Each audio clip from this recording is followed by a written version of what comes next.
Great to see all of you, and you're really making a profound difference here. Always happy to be back riding our subway system. Nothing like it in the world. I want to thank Jana Lieber for leading an organization that has been down and out, and now it's back. And I'm so proud to say that we've achieved so much together over my last 3.5 years to empower the MTA to head on a path that they know is sustainable and delivers the highest quality service to the people we care the most about, and those of our commuters. Let's give a round of applause to Jana Lieber here today. Michael Kapner, our Chief of Security, thank you, Michael, for finding every possible way you can to protect our commuters, our riders, our visitors. Superintendent Stephen James, thank you for responding whenever I need you. You've been asked to do the extraordinary, whether it's helping with gun interdiction on the streets to calming down prison strikes and right here in our subways. So I thank you and all the members of our state police team for the extraordinary work you do every day. Brigadier General Isabel Smith, the Director of Joint Staff and Commander of the National Guard. I want to thank the National Guard for their presence here, making people feel calmer and safer. I've heard that from moms who literally come up to me and say, I feel a lot better having my child go to the subway when I see more people in uniform, and you help make that happen. So let's hear it for our National Guard and our MTA police, our state police, to everyone who cares so deeply about the success of the subway system. It may be overstated, but this is the beating heart of this city. This is what sets us apart from all others. Getting people anywhere they want to go within minutes. It's extraordinary. And every day underneath these towering skyscrapers and our busy streets, millions of people from every walk of life come together. They head off to work, they head off to school, they visit families and friends, they go to doctor's appointments, and they experience all the wonder that the city has to offer. But I'll tell you this, when I first took office 3.5 years ago, this system faced a triple threat. First of all, subway crime was raging, absolutely raging, I would say as an aftermath, an outgrowth of the pandemic, of which we know we were the epicenter for the nation. Ridership was down, it was absolutely lagging. And the MTA faced a looming fiscal crisis that threatened to bring this system to a screeching halt. Those were real challenges, but we were undaunted. We knew we needed to lean hard into them and find solutions that would work. So we secured significant recurring funding to save the MTA from literally going off the fiscal cliff. We got it done a few years ago. And we took bold, decisive action to protect riders. And you see it, as I mentioned, with the presence of law enforcement on the platforms and in the trains. You see it in the National Guard presence. And you see it in the new platform barriers and cameras docked in every single subway car. And I want to say we had a goal to get it done in a few years, and I want to thank the MTA for rising to the challenge I put out and said, no, we're going to shave off a lot of time. I want a camera in every single train so people feel secure and our law enforcement can reach and find and prosecute the lawbreakers. So we made some real progress there as well. Now, subway crime now is down 16% compared to 2019.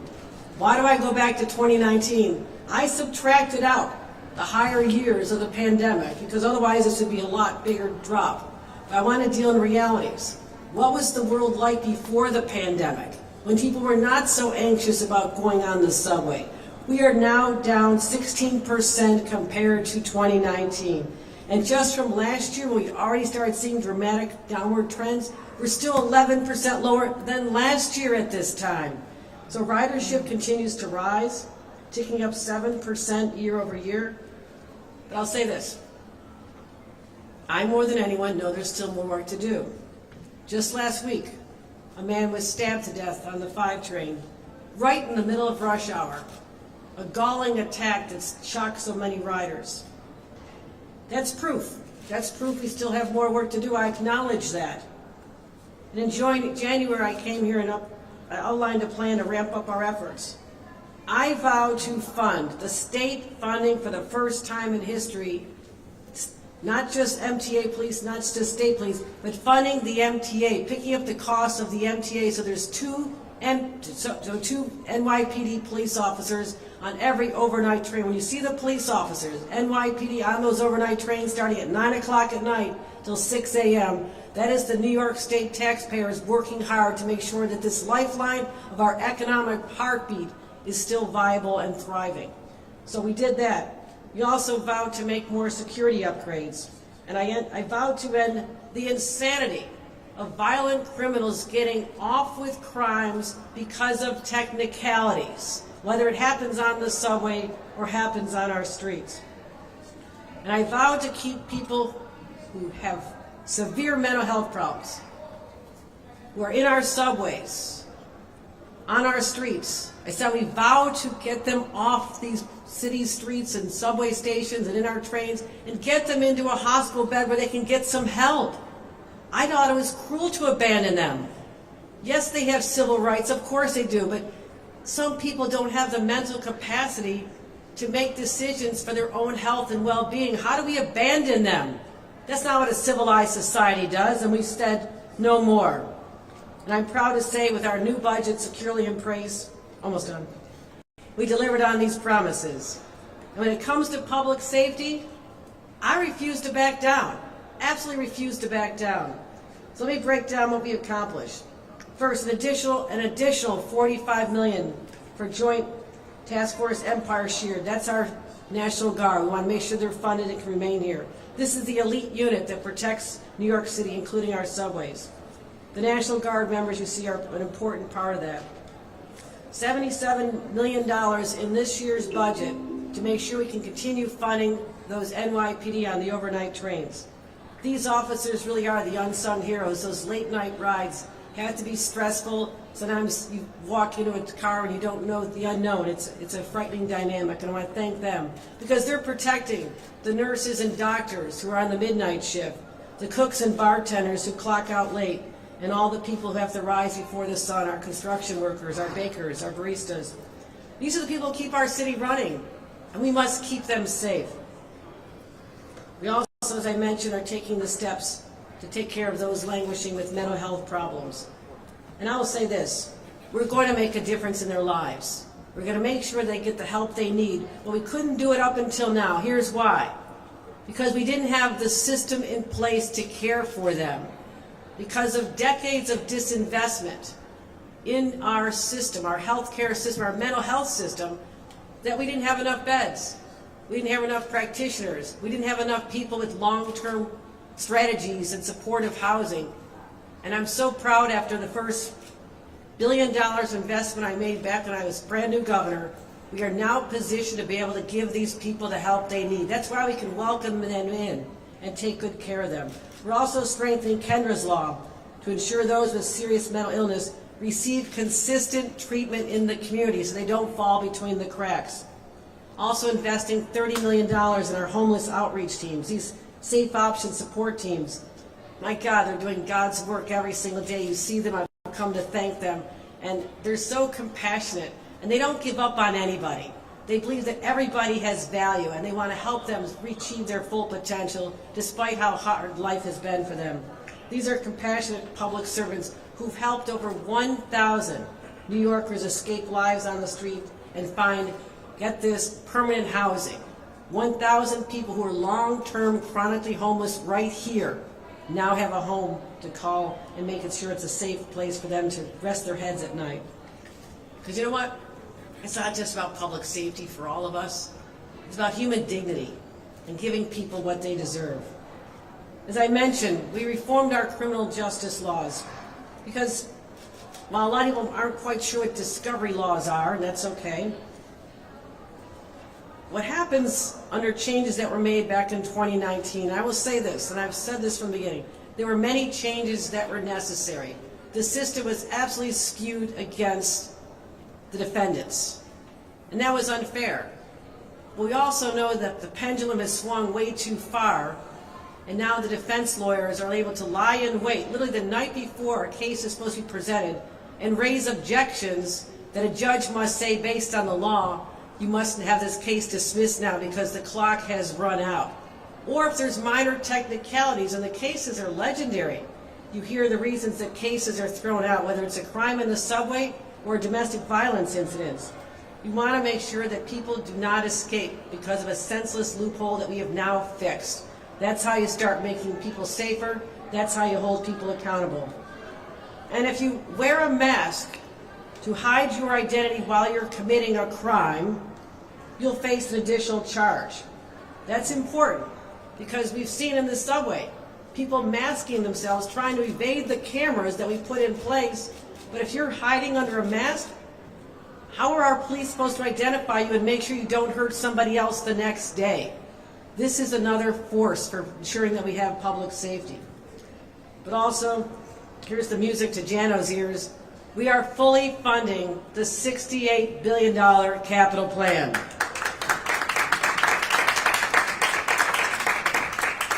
And I want to thank the leaders in the legislature for working hard with me. It's been an interesting, always interesting process. But we're also making sure through that we're also upgrading $1 billion more in crucial physical security upgrades. So what we're going to do, we'll have platform barriers at 100 additional stations, LED lighting, I want them brighter, I want people to see. We'll also continue swapping out the aging turnstiles. Guess what? Ones that are hard to evade, ones you can't hurtle over or crawl under. So we're going to be getting those out there, so those shameless ferry baiters, and everybody's doing this, who create unnecessary stress and chaos for the other riders who are actually doing what they're supposed to do. So we're going to stop them as well. We're also going to make sure the MTA, we're fully funding their repairs. And something that's near and dear to my heart, since I proposed it a few years ago, is to do the Interborough Express once and for all. The money is there, because as much as we love Manhattan, people trying to go from Brooklyn to Queens should not have to make a stop here first. Let's inject some common sense into our residents' lives and let them have the quality of life they deserve and less time traveling from one borough to another. Making stations ADA accessible and enhancing service to and from the Hudson Valley. So we're going to continue with these goals, and I'm always looking forward to partnering with the MTA as we go forth for the years ahead to make good on all these financial commitments. But mark my words, I will do everything in my power to ensure that the people of this city and this state are safe, and I'll put the investments where they need to go. I'll make the changes in the law where necessary, because we won't stop until every single person has what they deserve, the right to be safe in their homes, in their communities, and in our subways. Thank you very much. Let me hand this now over to Jana Lieber, the Chairman and CEO of the MTA. Governor, you said it all, but more important, you did it all. You did it all for 6 million people who depend on this MTA system to get to work, to get to school, to get to health care every day. More people than the National Aviation System carries every day by a lot. And you've changed their lives in terms of the transportation piece, but as we're here to talk about today, you've altered the safety equation and their confidence of safety in the system, we hope will follow. We know we have a long way to go, you said it right, but as the numbers change and as the experience changes, people's minds and hearts, we hope, will follow, and that sense of safety that is so important to be able to really take advantage of New York needs to be restored. Let me just say, the MTA has been excited and hugely supportive of what you've done in, perhaps the most high-profile and controversial issue, which is the discovery law changes. We have people who are, as you say, recidivists, who commit crimes in the MTA system, and they do harm to our workers and to our riders, and they're back again and again. And part of that is the technicalities of the discovery law. We all know it, which is why you were joined by the DAs in saying we got to change this law. And now we're doing it, and we are thrilled to support you in that area. Your commitment to deploying police officers on the overnights. Every rider, we do surveys all the time at the MTA. They're not polls, they're actual rider surveys. And what every demographic, every income level, every neighborhood, every rider group tells us is, I want to see more cops. And you know when they want to see more cops? Especially on the overnight, when there are a little fewer people there and they feel a little more at risk. And lo and behold, we are seeing surges in ridership, and part of that is attributable to the increased sense of safety that your investment in police presence, which is especially dramatic on the overnight when you see a cop on the train.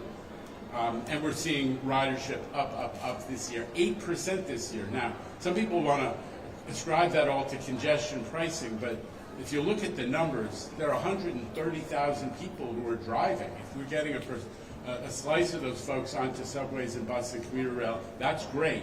But that's not what's driving the MTA growth in ridership. It's the economic comeback of the city, which transit was key to, and your investments in safety. And we're having, you know, I just got to echo one thing you said. I don't want to go on too long. Is the cameras. The cameras now, we have an unbelievable camera system. We have 130,000 cameras in the system, but only because of your investment. In a single year were we able to make sure every subway train, no matter how old it is, now has 2 cameras on it. 2 cameras on every train. And that horrible incident that took place, God forbid, the first homicide of the year in the MTA system. But we had video on the train, the cops had video on the platform, they had video at the turnstile, and that's why that assailant knew he had to turn himself in, because it was all over, the cops were onto him. We've moved station agents out of the booths, where not only are they helping riders to navigate the system, but they are functioning in tandem with NYPD and your officers as eyes and ears for safety and providing that sense of presence. We have hundreds of unarmed guards at the turnstiles and at the exit gates who have helped achieve what you've done, what we've done together, which is a 30% reduction since last summer in fare evasion on subways. And fare evasion isn't just an economic issue.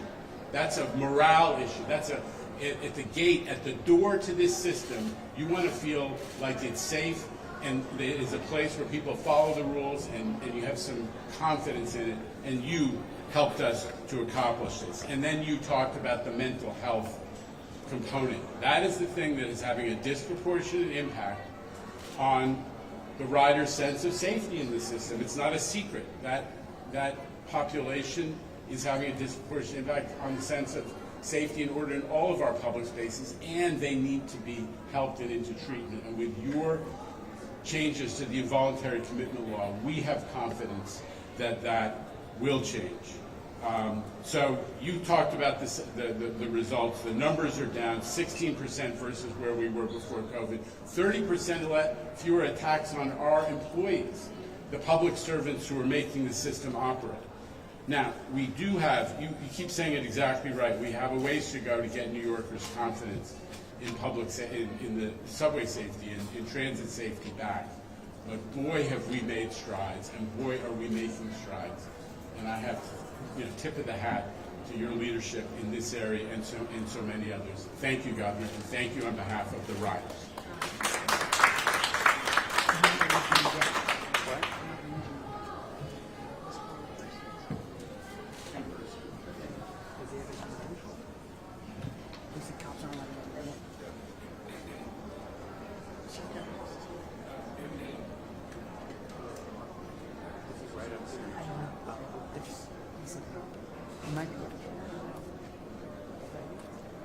I think I see him right there. Is that Jimmy? Yeah. He's at the top of this. Good morning. You heard a lot about the cameras. You're going to hear a little more from me also in my remarks. And the reason being is because coming from a law enforcement executive, they're gold. And they pay dividends every day. And law enforcement relies upon them. But good morning and welcome to Grand Central Station, where every day countless New Yorkers and visitors pass through here on the way to work, the way to school, and on the way to see all that this city has to offer. Mass transit is the lifeblood of New York City, and this administration, under Governor Hochul's leadership, has been clear from day one that the safety of New Yorkers, especially our commuters, remains our top priority. In my former role leading the men and women of the NYPD's Transit Bureau, I had the unique privilege, a front row seat, if you will, to see firsthand the efforts and the commitment between Albany and City Hall towards a safe mass transit system. It was under the governor's and Chairman Leader's leadership that we were able to deliver a camera network that didn't just cover every subway station, but a camera system that now covers every subway car. Again, 100% of all subway cars in the New York City subway system are outfitted with cameras. And that worthy investment has already paid countless dividends, offering tremendous investigative value to our law enforcement partners, while instilling public confidence and acting as a deterrent to would-be criminals. Beyond this smart and highly effective investment, this administration has done so much more, including the support which was mentioned by the chairman and the governor, and the funding for additional NYPD deployments on trains, specifically during the overnight hours, a welcomed and reassuring presence for our riders during their overnight journeys. These investments, among others, along with the hard work of the men and women of the NYPD and the MTA Police Department, translated into a promising reduction in subway crime this year. NYPD data shows that overall crime for the first quarter of this year was down 18.1% versus first quarter 2024.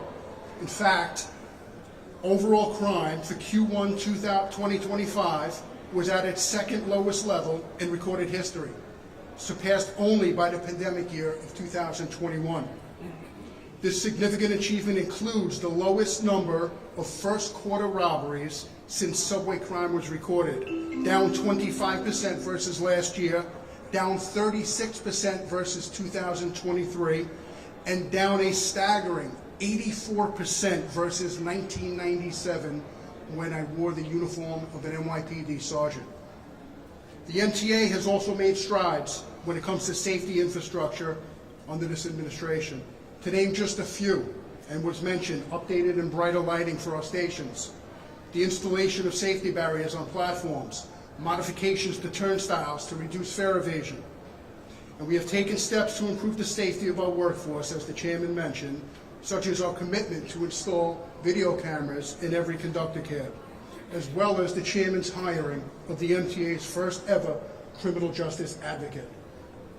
I've often said that although the police are the most visible part of the criminal justice system, there are other stakeholders involved whose actions and decisions have far-reaching impact on public safety. So true.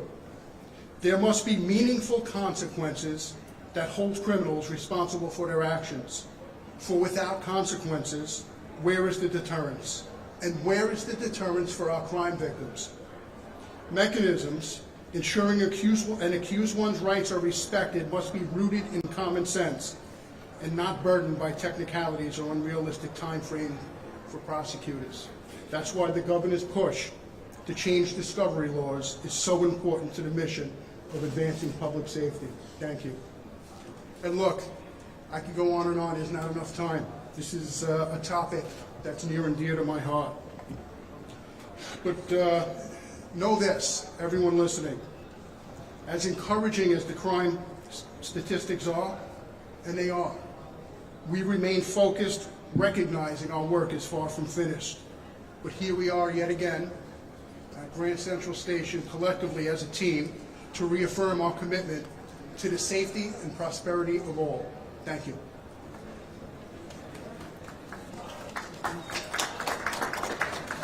All right, questions. We're tight on time here. We're going to have one for those we can get to. Let's go to Marcia Kramer, CBS 2. Marcia. This is a question for both the governor and Jano, and it has to do with congestion pricing. As you know, the Federal Transportation Secretary has said that if the cameras aren't turned off by May 21st, he's going to cut funds to transportation for New York and for the MTA. What plans are you making about the contingency if he actually follows through with his threats? Let me address this in a couple of ways, and I'll let Jano wrap up. I don't know why, with all the responsibilities that the Secretary of Transportation has, including preventing plane and helicopter crashes, that's under his jurisdiction, that they're so focused on a locality's decision, a city and a state that want to control their own traffic.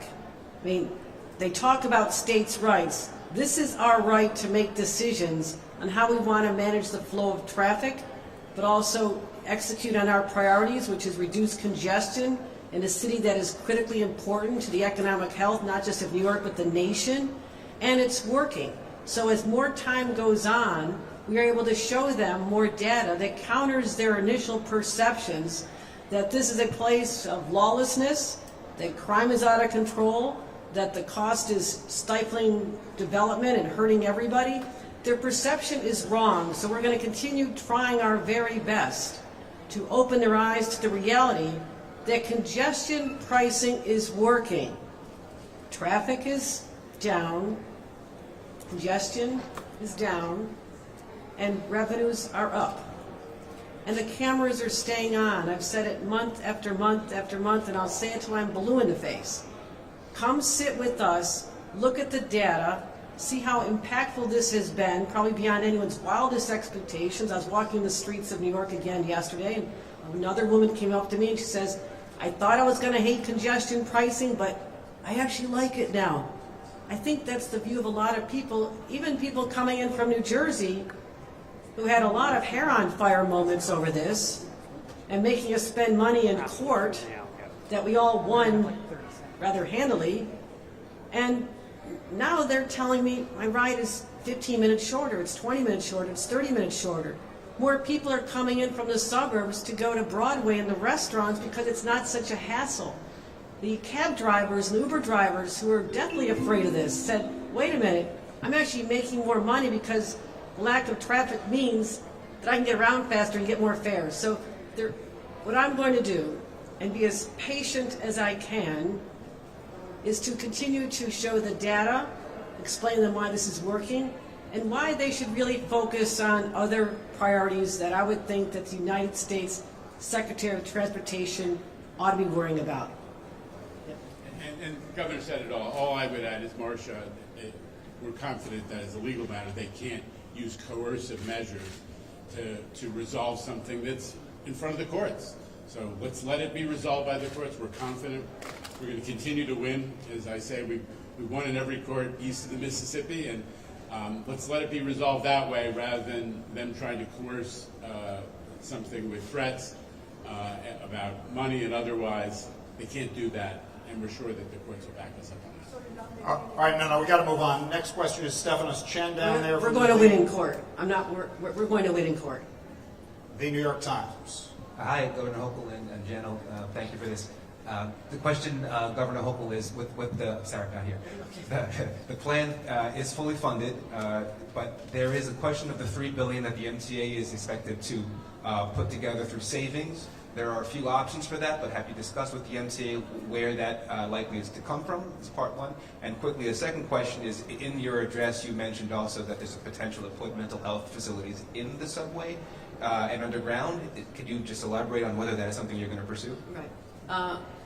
On the first question, we're not saying find $3 billion in savings. It turns out that $150 million in savings can be bonded and leveraged for $3 billion more in improvements. And I am very confident, under Jan Oliver's leadership, as we've had to do before, tighten the belts, find efficiency, and we're going to continue seeing more revenues come in as our fare evasion strategies are unfolded and in every station. So those are the areas where we feel confident they'll be able to do this as they've done before. It's a shared sacrifice. Everybody has to give here because the alternative is unfathomable, not to have a fully functioning, funded, efficient system to carry 6 million people a day. It's just not an option. Second part of the question? The question of whether or not you support putting mental health facilities in No. These were just little welcome centers, as we have people who have been here for many, many years. In order to persuade them to leave, and these are not the ones that would be covered under our new law. Our new law is different. It covers people who already covered people who are in risk of doing harm to themselves or others. Automatically, they can be taken to a hospital and evaluated.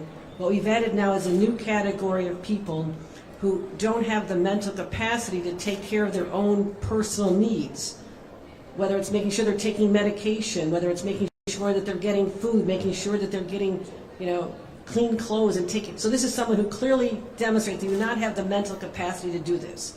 So this is a smaller subset. There are others that we want to have communications with, and it's all about relationship building. And I've seen this in person. That's how we got 1,000 people, and some of them had been living on the streets for 5, 6, 7 years. They had to develop a relationship, so we're going to put in some welcome centers, let people have a place to go to, get warmed up, take care of them, and then be persuasive and say, now, we have a better option for you. Let's get you evaluated, let's get you care, let's get you medication, and we'll keep an eye on your recovery once you've been discharged from the assistance we're providing you. So I don't want to have a one broad covers everybody, because everybody is unique and has a different reason and why they're here. We're not talking about just people who are homeless, who find themselves on the streets. We're not talking about someone who just doesn't wash their clothes. I want to make sure that people know we're talking about people who do not have the mental capacity to take care of themselves. But we also know that many of them are here. We want to be able to greet them where they are and manage this and get them to move on. And those facilities would be in the subject. Do you know exactly where they're going to be, Janet? Okay. There's just going to be a few of them in places where our support teams can gather and build reinforcements and also go out and plan their strategies, so they have a centralized place to go to. All right, moving on, Governor, if we could direct you to the Loge section back there. That's Newton Jones Burkett III from Channel 7 Eyewitness News. Tim, thank you. To Chief Kemper and to the Governor, if you would weigh in on this also. As I recall, felony assaults have remained stubbornly high. I'm wondering where you are with respect to felony assaults. And as I recall, the victims of felony assaults have been police officers and transit workers largely. So where are we on those numbers, and how are you addressing that category in particular? I just say that you're absolutely right, Newt, that the growth in felony assaults, which we've brought down, we've pushed that back. It was growing at a much faster rate. A lot of it is attributable. We just got to be honest. We're doing more enforcement. The NYPD is doing more enforcement, and there are more interactions that result in somebody who got stopped for fare evasion, for example, whacking a cop, or even worse. That is a big driver of what we're doing, and we want to protect our transit workers, and assaults on transit workers are down 30%. So we are pushing back hard against those two stubbornly high numbers, and I think we're making progress. But with the governor's discovery changes, this is a category of crime that is especially relevant in that discovery change, because if somebody attacks a police officer, it's supposed to be a felony, but frequently it's being knocked down or even let go because of this problem of the technicalities that governor's discovery initiative addresses. So we believe that the people who commit those types of crimes are going to see more consequences as a result of the law. That's what we're shooting for. Where are we on the numbers? All right, let's move on. I just want to say on that, we don't want anyone to harm our police officers, our law enforcement. They put themselves at risk every single day. And also our transit workers, conductors who've been assaulted. We know the stories. Last year I worked hard to get the law changed so there's enhanced penalties for someone who assaults an individual who works for the MTA, these people who are in exposed positions. So we'll see more cases brought on that. But Jano's absolutely right that it's the volume of police officers, so the number of police officers there's going to be higher risk. But if you subtract that increase in that number out, that says the overall number related to commuters is lower. And we need to be honest in our characterization of the statistics. Yeah, we'll get you the number, Newt. I think it's about 30% of the assaults are against police officers. We'll get you the number. Bernadette Hogan is here in New York City from New York One. Sure am. Governor, with the mass penalties, do you think that the MTA should start recording and releasing those statistics to see, how bad that problem is in the system? And also, do you agree that New York should legalize assisted suicide, as the Assembly passed that bill a couple days ago? Bernadette, I'm going to give you an answer you've been hearing from me for 3.5 years. The legislature acts. They pass it in both bodies. I have until the end of December to assess and evaluate all their decisions. And as customary, they drop about 800 to 1,000 bills on my desk in June every year. I take the time necessary to evaluate. And as you know, I never talk about what I'm going to do until I do it. I need the time to process. I spent a lot more time on bills over that 6-month period because it's important, because when I put my signature on a bill or a veto pen is brought out, it has bigger consequences. So I'm aware of that weight, and that's why I'm not going prepared to give an answer at this time, but all will tell. What was the other half? On the mask wearing, do you think that the MTA should start recording this? Recording what? For people that commit a crime or are menacing, and anybody that would fall under this new blanket, if you're wearing a mask and you're menacing, right? That's not a stat, I don't believe, that's recorded or provided. Oh, you're talking about calculating? So you'll see the underlying crime has to be committed, and these are people that are, this is an enhancement to an underlying crime. So those crime statistics will be calculated, and then we'll see the results of whether or not there's an enhancement brought by the DAs. The DAs will make the determination on whether or not it fits the law. So we're not going to see that figure. We're not going to say, hey, this is how bad it's been in the system. Jana, do you want to add that statistic to your numbers? I think we'll certainly make available. It's part of it will be part of a charge that the DAs will determine based on evidence that somebody wore a mask.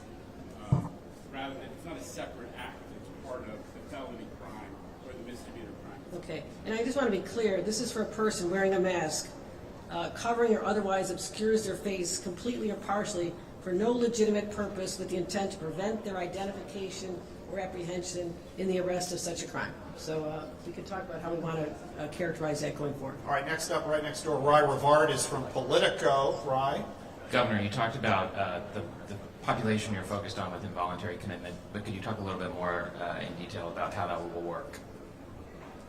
Yes, we're going to make sure that there's training, and I work with the legislature to make sure that we have, whenever possible, that the determination is made by a mental health professional or a healthcare professional. Now, in the city of New York, that is often customary because when you think about an incident, the NYPD will more likely than not be calling an ambulance, EMT, to come, and they will be able to help make that assessment.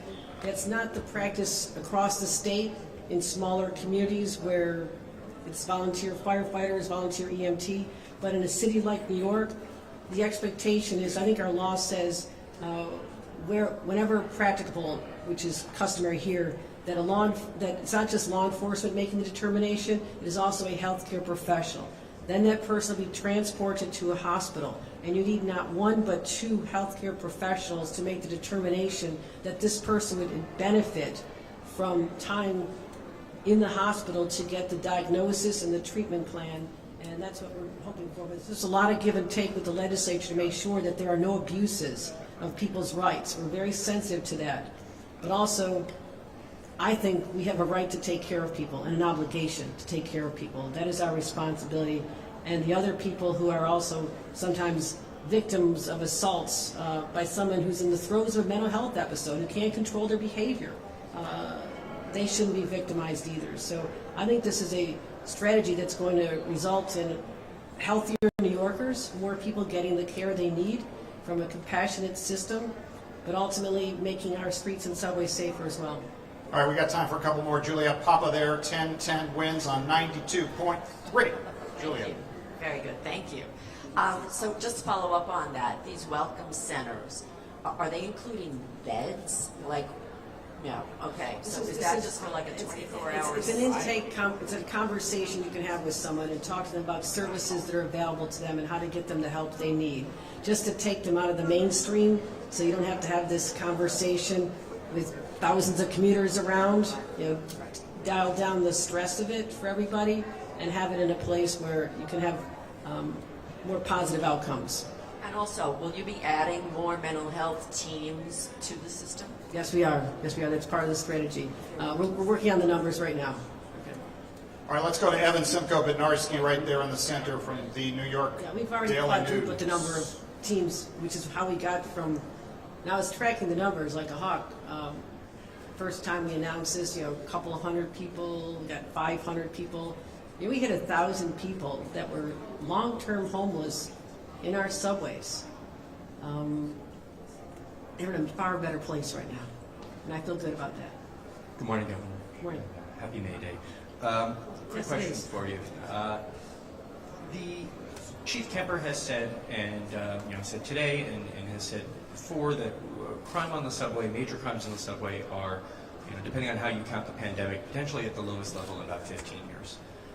Meanwhile, you have a regime in Washington that seems to be cherry-picking stats, specifically felony assaults and others, and creating the sense that there's a perception that the subway is a wild place.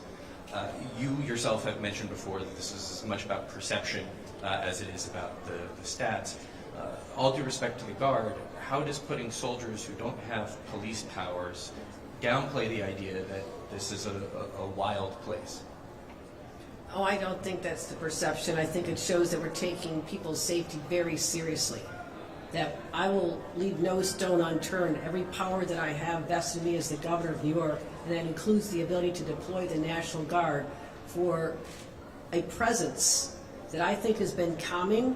I think it's driving people's views, and you do all these customer surveys. People are feeling better than they had been before. And so to everyone who, there were plenty who criticized putting the National Guard in, but also, our enhancement of having police officers on every train. I think, other than the law-breaking part of our population, they feel good about that. And that's from people, anecdotally. I don't like to say anecdotes because the press always says, let's go find that one person. I can't find that lady from the street yesterday, but I did get phone calls from people immediately afterward. People saying, I feel a lot better about my mom using the subway. It's a psychological change in how people feel when they see someone in a uniform. They feel they're going to be okay. And it's that basic sense of security that I think every human being deserves, and they didn't have it for a long time. And not everybody has it right now. But I'm going to keep pursuing that objective. All right, we're going to Andrew Siff from WNBC with the great Justin Loud behind the camera today. Quick point and then the question. The quick point is this funding only goes through June, is that correct? Do you have the 77 million is this year's budget, so it goes through June 30th, is that correct? We used money from last year's budget to cover the first half of the year. We'll continue to find the money. We had 77 million last year I had to take out of extraordinary unbudgeted. I said this time we're going to put it in the budget, but I think it's working. When I put money in for a program and I say it's working, I'll put it in. If I put money in a program and it's not working, I'm not wasting taxpayer dollars. Got it. So I wanted to share with you a message I got from a rider. This is someone who took the 6, transferred to the F. I was typing a letter for work. A homeless guy came into the car, was aggressively asking for money, which no one was offering to him. He stood over me, and I know better than to make eye contact. I kept typing my letter, but instead he yelled and spit on me. It was scary and disgusting, and I filed a report with the MTA. I know it will go nowhere, but I want them to know the homeless are getting more and more aggressive. She then sent a message to me, I'm not taking the subway after rush hour anymore.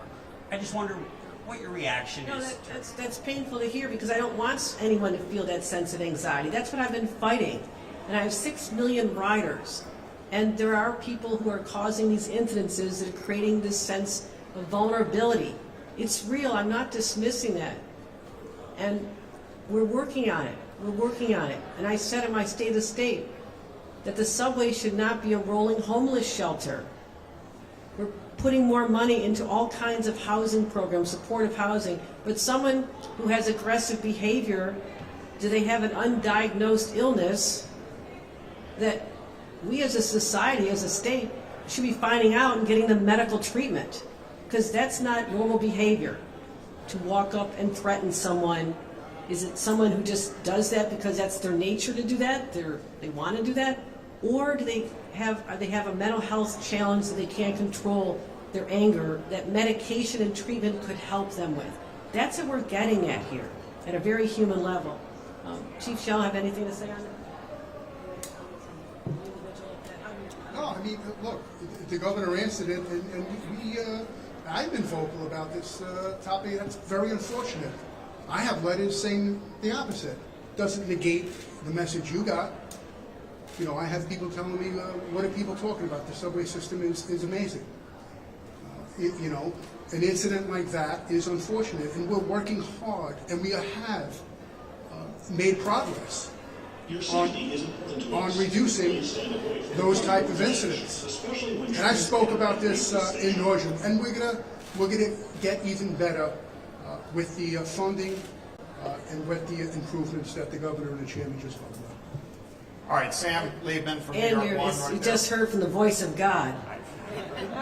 Passenger safety is important to us. That's the voice of God. Hey, Sam, right behind you. Thank you. So, just back to the officers overnight. So, there was $77 million in the budget. So you are going to continue to fund it past June, because initially you said for 6 months. So it's going to go past We're going June. to continue working with the City of New York. Obviously, this is an expense that is customarily on the budget for the mayor. They needed help. We said that this is an area where we think it needs to happen. We will provide the funding. The mayor of New York is doing his budgeting right now, so this is something we collaborate on. But my goal is to make sure that we keep the subway safe. This system is working. The crime is down on the overnights, which is where people are most vulnerable because there's fewer people on the trains, and these are people that are, again, they might be ending a night shift after being a nurse all day long. They're exhausted. They're not paying attention, and this is their only way of getting around. So those are the people whose voices I hear in my head, and I want to take care of them. So I'll continue that funding and making sure that we have the resources, whether it's through the city or the state or combined. Just on the $3 billion that the MTA has to find cost savings, isn't it going to be a little bit harder this time around because of tariffs and inflation? Will they have to bond that? No, I don't think they're going to find $3 billion in savings in their operations. It is absolutely going to, this is part of the bonding strategy. When you look at how you're going to achieve $68 billion in a 5-year capital plan, bonding is critically important for that. But also, for our purposes,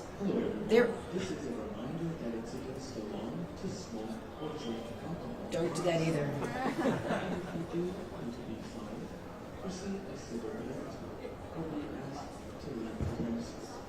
And thanks God.